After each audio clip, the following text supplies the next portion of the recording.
Click করুন অ্যাপের bell আইকনে আর সাবস্ক্রাইব করুন এবিপি আনন্দ। সব সময় থাকুন খবরে।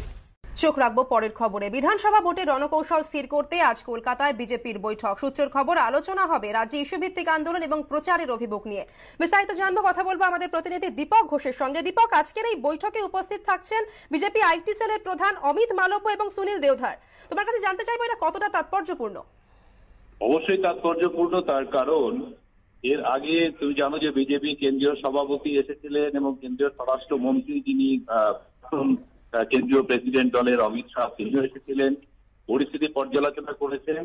তারা তাদের মতো করে সংগঠনের কি পরিস্থিতি সেটা বুঝেছেন এবং তারপরেই সবচেয়ে তাৎপর্যপূর্ণ একটা সিদ্ধান্ত কেন্দ্রীয় নেতৃত্ব নিয়েছে। সেটা হচ্ছে যে দলের যিনি আইটি সেলের প্রধান, সর্বভারতীয় ক্ষেত্রে দলের যিনি আইটি সেলের প্রধান অমিত মালব্য, তাকে নিয়ে আসা হয়েছে রাজ্যে বিশেষ দায়িত্বে। তিনি সহকারী পর্যবেক্ষক হিসেবে দায়িত্ব পালন করবেন এবং সেই দায়িত্ব পাওয়ার পরই তিনি গতকাল রাতে এসে পৌঁছেছেন কলকাতায়।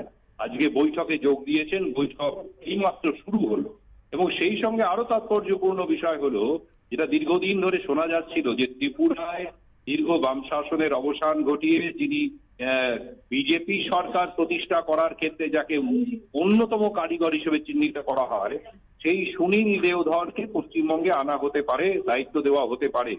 শেষ পর্যন্ত সেটাই সত্যি হলো এবং কেন্দ্রীয় নেতৃত্ব তাকেও নিয়ে এসেছেন পশ্চিমবঙ্গে। তাকে বিশেষ দায়িত্ব দেওয়া হচ্ছে। আপাতত তাকে বলা হয়েছে যে হুগলি, হাওড়া, মেদিনীপুর, পশ্চিম মেদিনীপুর এই জায়গাগুলোকে সংগঠনের কি পরিস্থিতি সেটা খতিয়ে দেখা এবং সেই অনুযায়ী সিদ্ধান্ত নেওয়া, রণকৌশল তৈরি করা।